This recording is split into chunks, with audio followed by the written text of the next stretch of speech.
Welcome back to Healing Hype Man, and this is my Chiron series. So you're watching this because you have Chiron in Aries. And if you don't know what that means, check out my first video for who Chiron is and what Chiron is and where you can find it in your birth chart and what that means.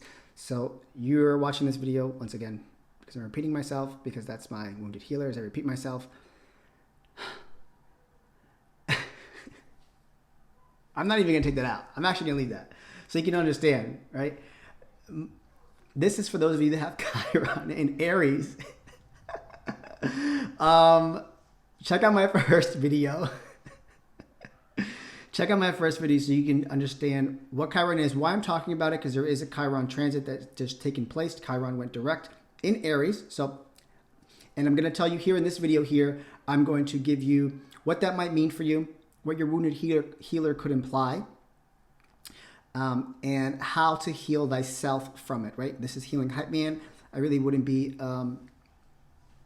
trying to hype you up to heal if we didn't talk about your wounds that could have taken place at birth, in a past lifetime, or while you were a child.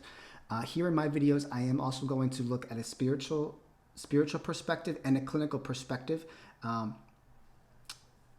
to kind of help you understand how to heal this part of you if it resonates with you.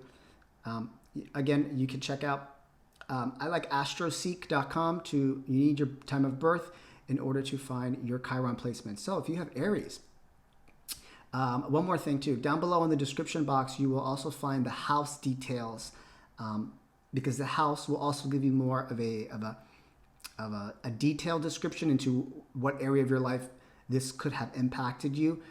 So take a look down in the description box below. And also keep in mind, I am a self-studying astrologer, self-taught tarot reader, and a mental health clinician in training. So this is research that I have gathered. So all of my resources will be down in the description box below in case you'd like to take a deeper dive. There is tons of content out there, I promise. And let's dive right in, right? So Aries placements, Chiron and Aries. So notes I wrote, because I have a lot of notes here. You guys are tough fighters for no reason. You probably grew up in like the school of hard knocks, like get it done and move on, right? Always having to cover things, like covering your emotions and how you feel, and just kind of having to suck it up and go with it. You've probably been hurt a lot as a child. I actually put a lot twice. And you learned how to simply get over it and move on with your life. You probably don't even talk about what hurts you a lot, to be honest. You kind of keep things to yourself and you kind of just push through, right? Very much push through things, right? You just push forward, forget about it. You don't have time to heal, or you don't have time to sit in your emotions.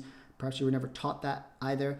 But this is deeply rooted in your childhood of a situation where you felt at the mercy of dominant people around you. So you really didn't have a choice. Like there was people above you that just said, this is how you have to go. You have to push through. You didn't really have any autonomy in how you wanted to push things forward. Perhaps you were more of an emotional person and you wanted to take things slowly, but you were just you were at the mercy, and those words are very powerful too, at the mercy of one or more dominant people around you, right? So this transit that's taking place, Chiron is moving into Aries. So during this time, it would be a perfect time to confront what has kept you from taking your power and leading your life. Perhaps in a past lifetime, or when you were younger as a childhood, someone always told you what you had to do and where you had to go, so that you didn't have that autonomy to drive your life forward. If you think about it, so I associate your card with the Emperor, and the Emperor drives his ideas forward. He's a leader of his own life, right? But the trauma here is that you haven't been able to take control of your life. You haven't been able to lead the life that you want to live and push it in the direction that you actually want it to go. Right, so which is why I put it here in the reverse position, because it's like lack of that drive to push forward, because perhaps you had people around you that told you what to do. I want you to be this because this is what your family has been. I want you to do this because this is what I said you have to do. A lot of dominance in your life and a lot of superiority in your life. And it's just so interesting, that word, at the mercy of one or more dominant people around you. So now I'm going to go into the healing aspect behind these. These are going to be short and sweet. So to heal, one, in a clinical perspective, I would love for you to give compassion to your inner child. Give compassion to your inner child for having to put up with those people in your life. Right? If there was a lot of childhood trauma, we could go into an intervention of letting go of the blame and begin to forgive the people that caused you this pain in your childhood. Right? So you could also do the Ho'oponopono, It's a mantra that you use to send someone unconditional love at the same time, but you can also use it to like detach yourself. Like, I love you, please forgive me, I forgive you, thank you.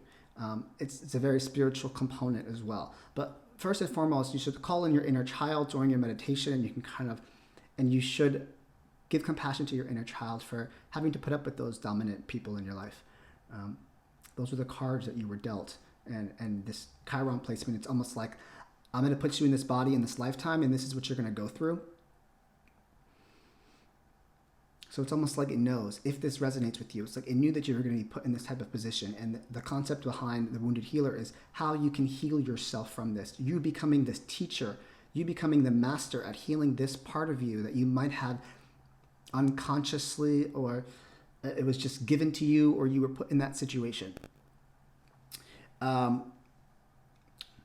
Another clinical perspective here. Know that you can choose to take the reins of your life and claim your power back. So turning this emperor from upside down to right side up, claiming your power, claiming your independence. And I'm associate this with the Chariot card, taking the reins. The Chariot card never has sphinxes, or there's some sort of something in front of the chariot, but there's never any reins, because you have control of the direction that you want to go into. Emperor energy is about direction and driving things forward. Ironically, I picked these two cards, not ironically, but this is actually picked. They say that this is the young version of the Emperor.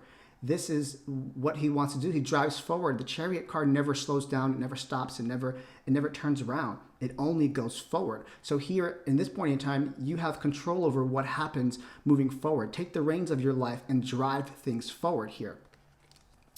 On a more clinical perspective, I would definitely look at elevating your self-esteem. So perhaps we would, establish an inward sense of self-worth and confidence and competence at the same time. So it's establishing self-worth internally and building your confidence. Maybe we do some like one-on-one sessions about what builds your confidence, kind of driving that forward, what that looks like for you.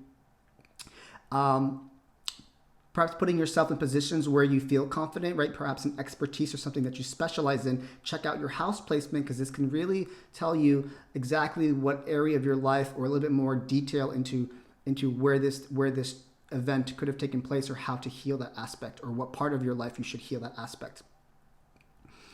Another aspect is we would identify and replace any negative self-talk, right? Any negative self-talk that you're not capable of doing things on your own, any negative self-talk that you can't lead things, any negative self-talk that you can't drive things forward, and replace them with positive messages that you can push things forward, that you do have control of your life and you can push things forward. Right? So I'm also going to read you here. From Young Pablo, I'm gonna just kind of skim this and kind of see what kind of comes through. A message here from Young Pablo. This is a book called Clarity and Connection that I got over the holidays, so I'd love to share with you. Ooh. When trauma becomes part of your identity, it is harder to heal. The narratives that define how you see yourself need space to change. Acknowledging your past is important, but so is doing the work to unbind those patterns, so you can move beyond them. Allowing your sense of self to be fluid will support your happiness. Change is always happening, especially within you. Wow. Right, so we're talking about identity. We're talking about, right, this is also, take a look at the house placement, and just a quick example, if you have it in the first house, and it's about your identity, how you show up in the world. If it's the third house, it could be about family matters. You couldn't drive anything, or you had no say in the family matters, and they told you what you wanted to do.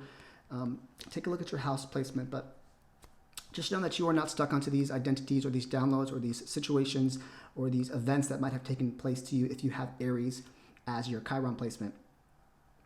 If you like what I talked about here and you want to dive deeper into it, a clinical perspective or a spiritual perspective, feel free to reach out to me. We can do a session and we can dive into anything here. My big takeaways here was to elevate your self-esteem, to be honest, and a lot of compassion. I think it's going to be across the board for everyone. So my name is Alden Catalan. I'm present. I'm done speaking now.